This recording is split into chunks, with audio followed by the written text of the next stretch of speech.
মঙ্গল শোভাযাত্রা এবার হচ্ছে বর্ষবরণ আনন্দ শোভাযাত্রা নামে। নববর্ষের ঐক্যতান, ফ্যাসিবাদের অবসান। বাংলা নববর্ষ বরণের শেষ মুহূর্তে প্রস্তুতি ঢাকা বিশ্ববিদ্যালয়ে। স্বৈরাচারের বিরুদ্ধে থাকছে বার্তা, ঢল নামবে সর্বস্তরের মানুষের। নববর্ষ ঘিরে বাজারে ইলিশের দাম বাড়তি, সবজি মাছ মাংস অন্যান্য নিত্যপণ্যের স্বস্তি, চাল বিক্রি হচ্ছে বাড়তি দামে। ডিজিটাল নিরাপত্তা আইন, অবাধ তথ্য প্রবাহে বাধা, সরকারি প্রতিষ্ঠানে হয়রানির শিকার সাংবাদিকরা, পার পাচ্ছে দুর্নীতিবাজরা। আইনটা এমনভাবে আপনাকে বেঁধে দিয়েছে, আপনি চাইলেই একটা প্রতিষ্ঠানে গিয়ে ঢুকে ওই প্রতিষ্ঠানের কর্তা ব্যক্তির যে অপকর্ম আছে সে ব্যাপারে আপনি কিছু কোনো তথ্য চাইতে পারবেন না। এবার চীনের উপর 145% শুল্ক আরোপ যুক্তরাষ্ট্রের, জুড়ে দেওয়া হয় 20% ফ্যান্টানিল ট্যারিফ, কৌশলগত আঘাত হানবে বেইজিং। এবং উয়েফা ইউরোপা লিগে ড্র করেছে ম্যানচেস্টার ইউনাইটেড ও টটেনহ্যাম, কনফারেন্স লিগে লেগিয়াকে হারিয়েছে চেলসি। দেখছিলেন শিরোনাম, সংবাদ দুপুরের সঙ্গে আছে আমি জেসিকা বেদিন। এবারে বিস্তারিত সংবাদ। পহেলা বৈশাখের শোভাযাত্রার নাম পরিবর্তন করে দেওয়া হয়েছে, বর্ষবরণ আনন্দ শোভাযাত্রা করা হয়েছে। শুক্রবার সকালে ঢাকা বিশ্ববিদ্যালয়ের চারুকলা অনুষদের ওসমান জামান মিলনায়তনে এক সংবাদ সম্মেলনে এই কথা জানান চারুকলা অনুষদের ডিন অধ্যাপক ডক্টর আজহারুল ইসলাম চঞ্চল। বলেন, নববর্ষ ঐক্যতান, ফ্যাসিবাদের অবসান, এই প্রতিবাদে এবার নববর্ষ উদযাপিত হবে। বর্ষবরণ আনন্দ শোভাযাত্রায় ফ্যাসিবাদের মুখাকৃতি, কাঠের বাঘ, ইলিশ মাছ, শান্তির পায়রা, মুগ্ধের পানির বোতল, পালকি, তরমুজের ফালির 5টি বড় মোটিফ সহ ছোট ছোট 19টি মোটিফ থাকবে। এ সময় তিনি আরও জানান, বাক ও সাংস্কৃতিক স্বাধীনতার বার্তা থাকবে এবারের বর্ষবরণে। এছাড়া এবারের বর্ষবরণ উদযাপনে বিশ্বের কাছে ঐক্যের বার্তা দিতে পাহাড়ি ও সমতলের 28টি নৃগোষ্ঠীর মানুষ অংশ নেবেন। সংবাদ সম্মেলনে ঢাকা বিশ্ববিদ্যালয়ের উপাচার্য অধ্যাপক ডক্টর নিয়াজ আহমেদ খান সহ অন্যান্যরা উপস্থিত ছিলেন।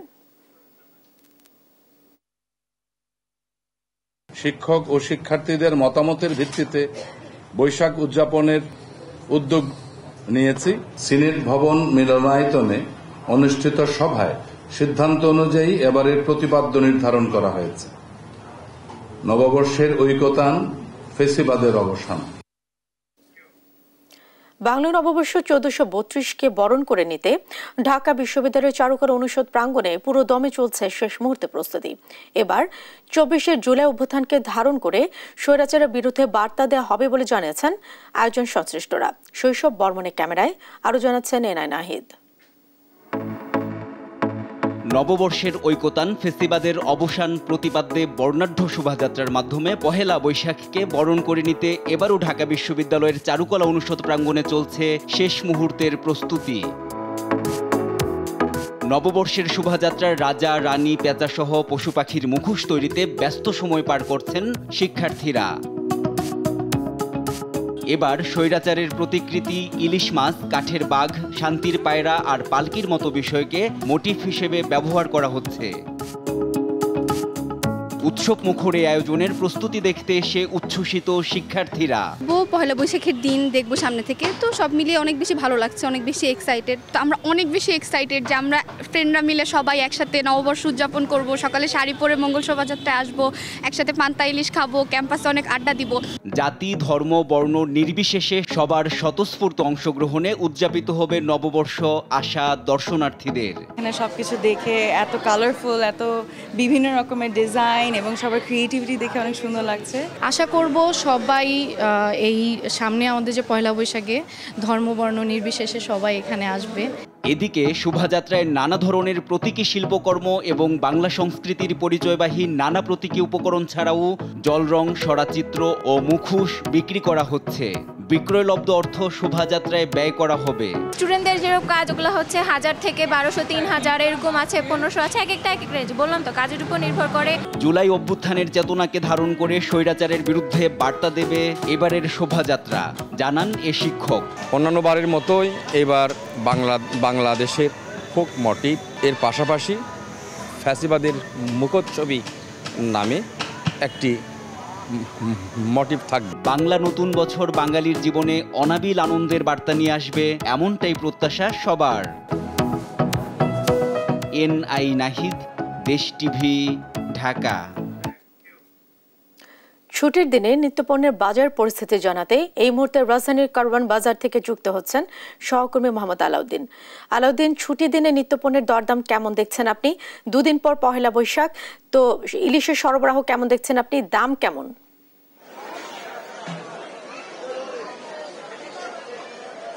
এই মুহূর্তে আমি আছি রাজধানীর কারওয়ান বাজারে এবং এখানে এসে কিন্তু সকাল থেকেই আমি নিত্যপণ্যের দামগুলো দেখছি এবং ঘুরে ঘুরে মাছের বাজারগুলো দেখছিলাম। দেখে আমি সামনে যেহেতু পহেলা বৈশাখকে ঘিরে কিন্তু ইলিশের দাম কিছুটা চড়া মনে হচ্ছিল। এখানে প্রতি কেজি ইলিশ 1300 থেকে 2200 টাকা কেজি দরে বিক্রি হচ্ছিল।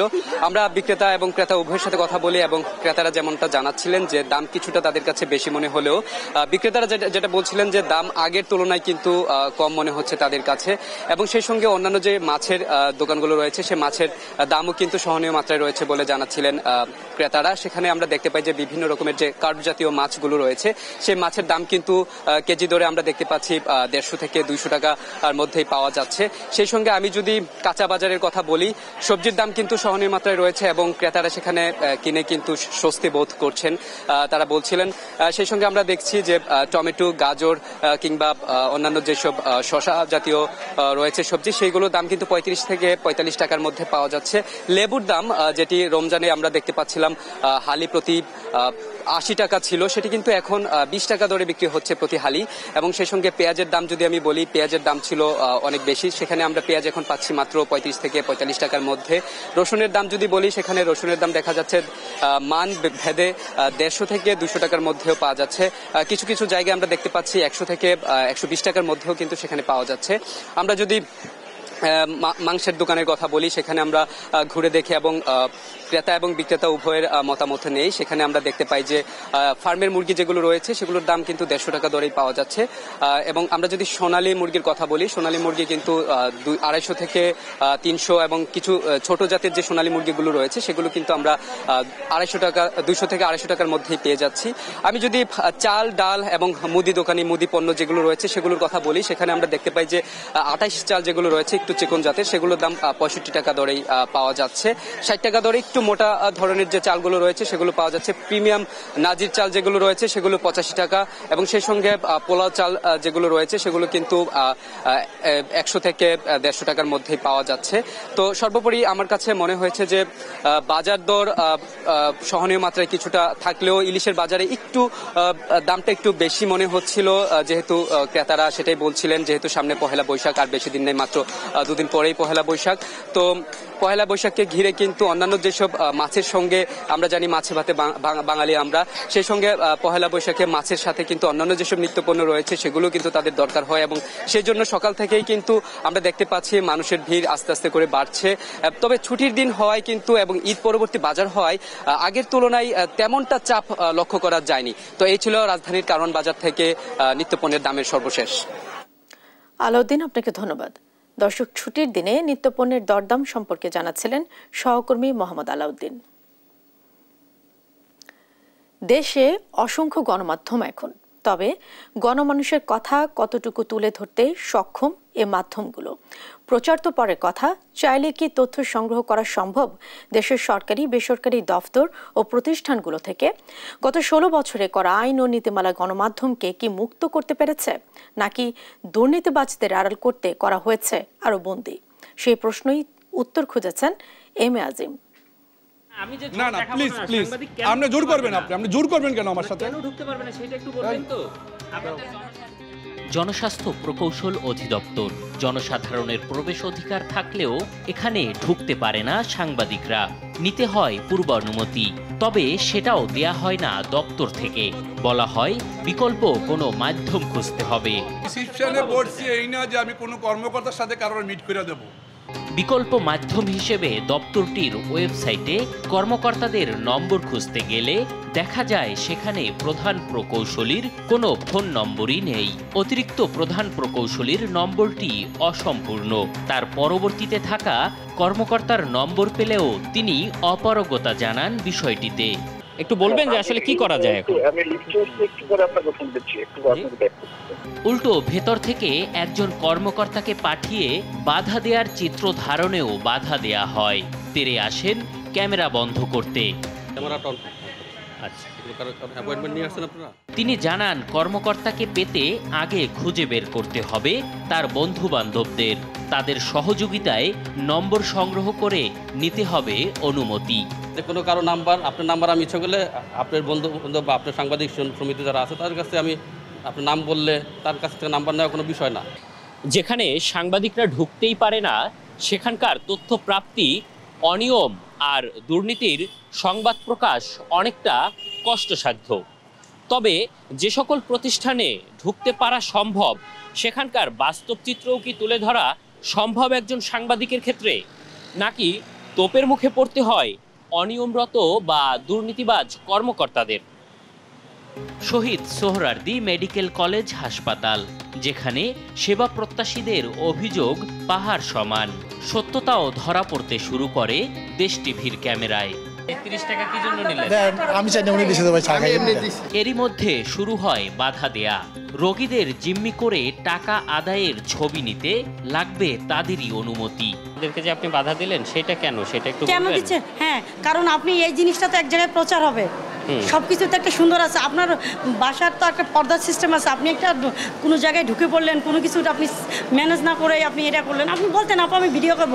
অনুমতি এই একটি শব্দ সাংবাদিকদের তথ্য প্রাপ্তি, ভিডিও ধারণ বা বক্তব্য গ্রহণকে এখন সবথেকে বেশি বাধাগ্রস্ত করছে। বাস্তব চিত্র তুলে ধরার সুযোগও কমেছে অনেক প্রতিষ্ঠানে।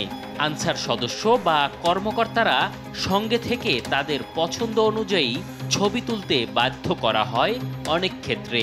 এখানে যাওয়া যাবে না, এটা করা যাবে না, ওখানে যেতে গেলে অনুমতি নিতে হবে। তো অনুমতি নিতে নিতেই তো আমাদের সব তথ্যগুলো নাই হয়ে যায়। একজন দুর্নীতিবাজ সরকারি আমলার বিরুদ্ধে সংবাদ করব এবং তার হাতে নাতে কোনো অন্যায় অনিয়মের ফুটেজ দিব, সেখানে কিন্তু ঢুকতে গিয়ে আমি বাধা পাচ্ছি। আওয়ামী সরকারের ডিজিটাল নিরাপত্তা আইন প্রণয়নের পর থেকেই এমন অবস্থার মুখোমুখি হতে হচ্ছে সাংবাদিকদের, যা নিয়ে সাংবাদিক নেতাদের ক্ষোভ থাকলেও মিলছে না সমাধান। সাইবার সিকিউরিটি অ্যাক্টের মধ্যে অনেকগুলো ধারা রয়েছে যেগুলো গণমাধ্যম বিরোধী। আমি বলবো যে সাংবাদিকতার পেশাগত দায়িত্ব পালনের ক্ষেত্রে একটা প্রতিবন্ধকতা তৈরি করা আছে সেখানে।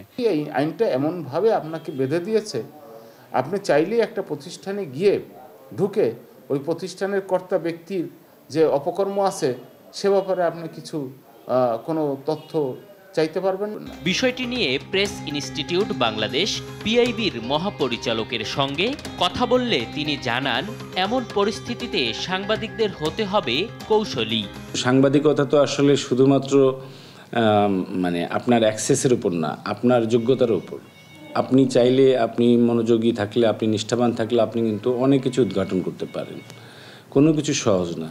তবে কৌশল অবলম্বন করে তথ্য প্রাপ্তি আর ভিডিও ধারণকে অন্যায় হিসেবেই দেখছে অনিয়মকারী বা দুর্নীতিবাজরা। আপনাদের তো এখন ঢোকারই কথা না। আমার অনুমতি নিছেন। এম এ আজিম, দেশ টিভি, ঢাকা।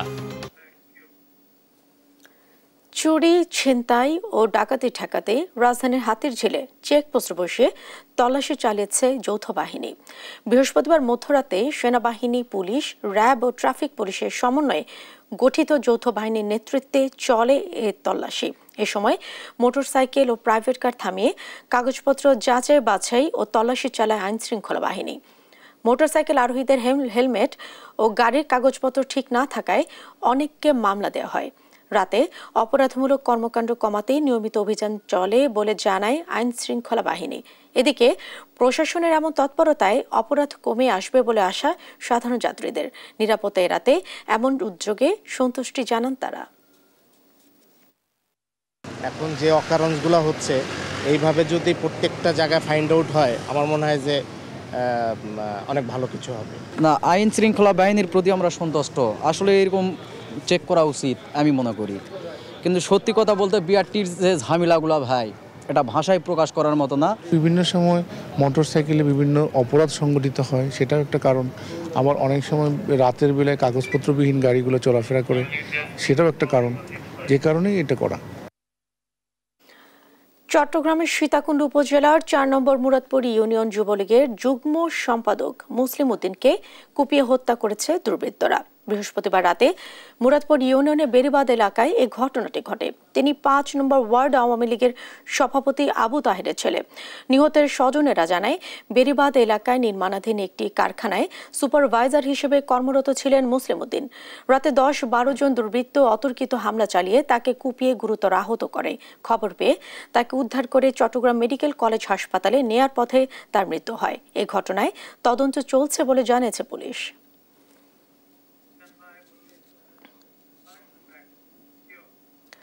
বঙ্গোপসাগরের ঢালচর ও হাতিয়ার মধ্যবর্তী এলাকায় বরগুনার 4টি মাছ ধরার ট্রলারে ডাকাতির ঘটনা ঘটেছে। এ সময় 7 জেলেকে মারধর ও একজন গুলিবিদ্ধ হয়েছে। বৃহস্পতিবার রাত 9:30টার দিকে তাদের উদ্ধার করে পাথরঘাটা দক্ষিণ জোনের অধীন কোস্টগার্ড সদস্যরা।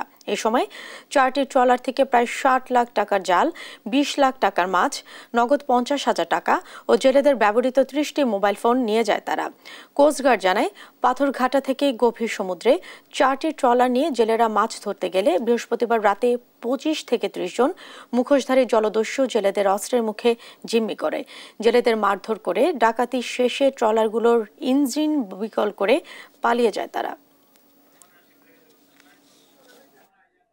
জাল মারা এই অবস্থা হলে যাইয়া একজন ধরছে, ধরেন আমাকে ধরছে প্রথম, আমাকে ধরিয়া আমাকে বোর্ডের দাঁড়িয়ে গেছে যাইয়া, তারপরে হেইডে ধরিয়া হেইডে আবার ছাড়িয়ে দিয়েছে, যেটা আমাকে ধরছে প্রথম হেইডে ছাড়িয়ে দিয়েছে, আবার ওইডে লই গেছে। ওইটা নিয়ে ওইরকম ধরতে ধরতে আমাকে শেষ মাথায় আমাকে ধরছে। হারা কয় আড্ডা বোর্ডে কয় যে আমাকে চোয়ে মরিচের গুলো মারে, তরি আরে গুলি মারি হারাই দাও, ওইলে যাই আমারে গুলি মারছে। ঈদের পর আবারও রাজধানীর কারওয়ান বাজারে জমতে শুরু করেছে নিত্যপণ্যের বাজার। শুক্রবার ছুটির দিন হলেও মানুষের ভিড় তেমনটি লক্ষ্য করা যায়নি। তবে পহেলা বৈশাখকে ঘিরে ইলিশের বাজারে চলছে ক্রেতা বিক্রেতাদের দর কষাকষি। আরও জানাচ্ছেন আলিমুজ্জামান সাফওয়ান। শুক্রবার ছুটির দিন রাজধানীর কারওয়ান বাজারে জমতে শুরু করেছে রাজধানীর নিত্যপণ্যের বাজার। ঈদ পরবর্তী বাজার হওয়ায় মানুষের ভিড় তেমনটি লক্ষ্য করা যায়নি। তবে পহেলা বৈশাখ ঘিরে রাজধানীর মাছ বাজারে চলছে ক্রেতা বিক্রেতার দর কষাকষি। কেজি প্রতি 1300 থেকে 2200 টাকায় বিক্রি হচ্ছে ইলিশ। পয়লা বৈশাখ ঘিরে কোনো দাম বাড়ে না, তাইলে তো আগে বেচি 3000 টাকা কেজি, আরো 10 বছর আগে, এখন 2200 টাকা কেজি। পয়লা বৈশাখ হিসাবে দাম বাড়ে না, আগের দাম। পয়লা বৈশাখ সবাই ইলিশ মাছ খাবে, চাহিদাও বেশি, ওনাদের দাম একটু কমানো উচিত, কিন্তু সেটা দেখতেছি না। এদিকে চাল ডাল সহ তেলের বাজারেও দাম গেল সপ্তাহের মতোই রয়েছে বলে জানান ক্রেতা বিক্রেতারা। কিনতেছি মশলার দাম ঈদের মতোই আছে, মানে ঈদের যে রেটটা ছিল ওটা কমে নাই আসলে। তো কেবলমাত্র তো সবজি বাজার করে আসলাম।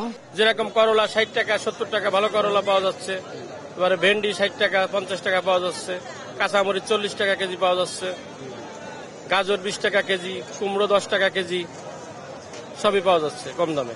এটা চোলাবুট আছিল, রমজান আছিল 110 টাকা কেজি, ওখানে হচ্ছে চোলাবুট 95 টাকা কেজি। তবে সবজির দাম কম হওয়ায় স্বস্তিতে আছেন ক্রেতারা। বলছেন গেল সপ্তাহের তুলনায় এই সপ্তাহে দাম কিছুটা কম। জিনিসপত্রের দাম অনেক নিচে নেমে গেছে। এইভাবে থাকলে তো সাধারণ জনগণ চলতে পারবে। যতই কম হোক, আমরা বাঙালি তো আরো কম চাই, যত কম দেখ আমরা আরো কম চাই, কারণ আমরা যাতে বাঙালি। গত সপ্তাহ থেকে অনেক মূল্যমান কমছে, পেঁয়াজের দাম কমছে, রসুনের দাম কমছে, ধনিয়া পাতার দাম কমছে, তারপরে লেবুর দাম কমছে। সবজি এবং মুদি পণ্যের পাশাপাশি মাংসের দামও আগের মতো থাকায় স্বস্তি প্রকাশ করেছেন ক্রেতারা। আলিমুজ্জামান সাফওয়ান, দেশ টিভি, ঢাকা। চাঁদপুরের মতলব দক্ষিণে মুন্সিরহাট বাজারে আগুন লেগে 17টি দোকান পুড়ে গেছে। শুক্রবার সকালে বাবুরহাট মতলব পেন্নাই সড়কের পাশে দোকানগুলোতে এই ঘটনাটি ঘটে। পরে ফায়ার সার্ভিসের 4টি ইউনিটের 1 ঘন্টার প্রচেষ্টায় আগুন নিয়ন্ত্রণে আসে। আগুনে ফার্মেসি, হার্ডওয়্যার, মুদি দোকান, ফলের দোকান সহ 17টি দোকান ক্ষতিগ্রস্ত হয়েছে। এতে প্রায় 5 থেকে 7 কোটি টাকার ক্ষতি হয়েছে বলে দাবি করছেন ভুক্তভোগীরা। ফায়ার সার্ভিস জানায়, সকাল 7টার দিকে বাজারের নবীন নামে এক হার্ডওয়্যার ব্যবসায়ীর দোকান থেকে আগুনের সূত্রপাত হয়, যা দ্রুতই পার্শ্ববর্তী দোকানগুলোতে ছড়িয়ে পড়ে।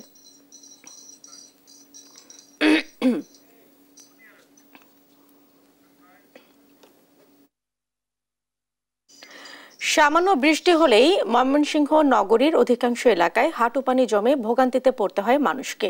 জলাবদ্ধতা নিরসনে নগরীর ভেতর দিয়ে প্রবাহিত 9 কিলোমিটার খাল প্রতিবছর পরিষ্কার ও খননে কোটি কোটি টাকা ব্যয় করছে সিটি কর্পোরেশন। তারপরেও কেন জমছে না জলাবদ্ধতা, এমন প্রশ্ন নগরবাসীর। ইলিয়াস আহমেদের তথ্য ছবিতে আরো জানাচ্ছেন আব্দুল্লাহ মারুফ।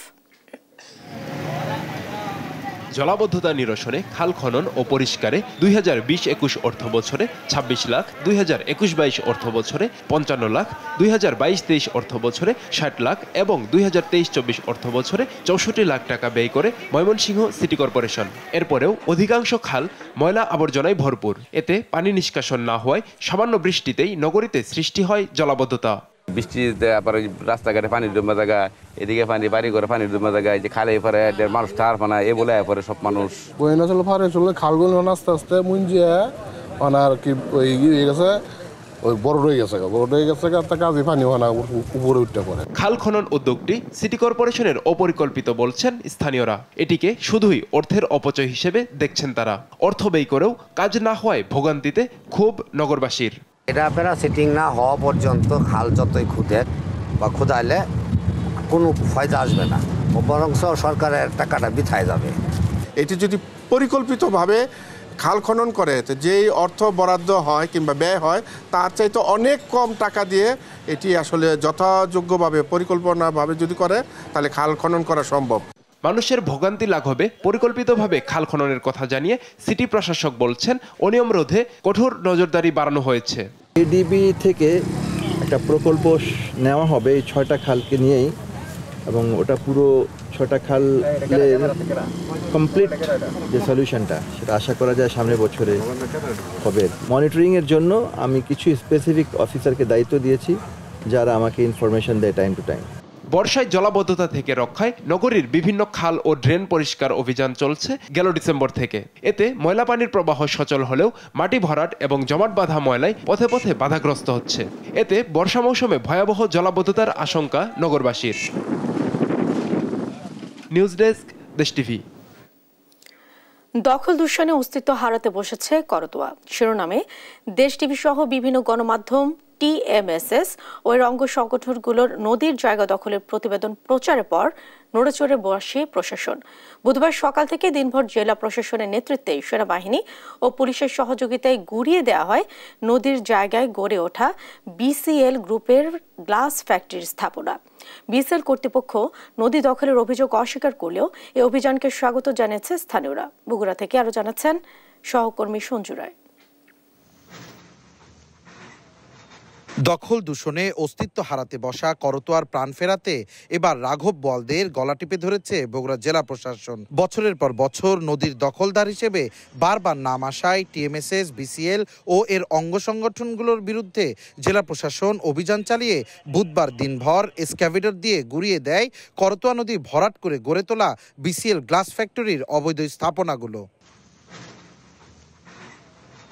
জেলা প্রশাসন বলছে করতোয়া নদীর 93.15 শতক জায়গা ভরাট করে বগুড়া সদরের বাঘোপাড়ায় গ্লাস ফ্যাক্টরি গড়ে তোলে টিএমএসএস এর নির্বাহী পরিচালকের সন্তানের মালিকানাধীন প্রতিষ্ঠান বিসিএল। এছাড়াও ঠ্যাঙ্গামারা এলাকায় প্রতিষ্ঠানটি টিএমএসএস অক্সিজেন প্লান্ট, শহীদ মিনার ও ছাত্রাবাস নির্মাণ করে নদীর 16.97 একর জায়গা দখল করে। এই উচ্ছেদ অভিযানকে স্বাগত জানান স্থানীয়রা। এই প্রত্যেকটা জায়গায় এরকম করে দখল করে, বাড়ি ঘর পাতার সব জায়গায় এরকম ভাবে দখল করে। নদী তো কারো না, এখন সরকারের লোকেরা, সেনাবাহিনীরা, এনারা দেখছে হয়তো মাপে পড়ে গেলে মনে করেন সেটা তো মনে করেন ছাড় নেই। নদীর ডাল জনগণ ব্যবহার করতো, গাড়িস্থলীরা আবাদ পাতি ধুয়ে নিয়ে যাচ্ছিল, সেটা টিএমএসএস হোস্টারা এটা দখল করে ভোগ করে তার উপর ফ্যাক্টরি দিছে। তবে নদীর জায়গা দখলের অভিযোগ অস্বীকার করেন টিএমএসএস ও বিসিএল কর্তৃপক্ষ। আমরা আমাদের এই টিএমএস এবং বিসিএল এর পক্ষ থেকে বলছি যে এই জায়গাটা সম্পূর্ণভাবে নদীর না, এবং আমরা আশা করি যে আদালত থেকে আমরা এটা রায় সুস্পষ্টভাবে আমাদের পক্ষে আনতে পারবো। সরকার করতোয়া সহ দেশের 7টি নদীকে দখল ও দূষণমুক্ত করার উদ্যোগ নিয়েছে জানিয়ে আইন মেনে উচ্ছেদ অভিযান চলমান থাকার কথা বলেন জেলা প্রশাসক। এই নোটিশের কথা যেটা বলছেন যে নোটিশ করা হয়নি, নোটিশ তো আমি ফেব্রুয়ারি মাসেই করেছি।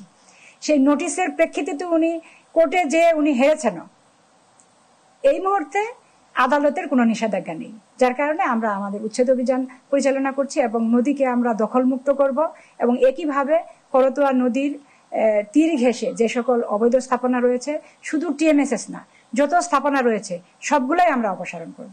নওদাপাড়া থেকে তেলিহারা পর্যন্ত 11 কিলোমিটার অংশে নদী রক্ষা প্রকল্পের কাজ বৃদ্ধি পাওয়ায় পরিচালিত এই উচ্ছেদ অভিযান নদীর প্রাণ ফেরাতে সম্ভাবনা সঞ্চার করেছে বলছেন সংশ্লিষ্টরা। সঞ্জু রায়, দেশ টিভি, বগুড়া। দেখছেন সংবাদ দুপুর।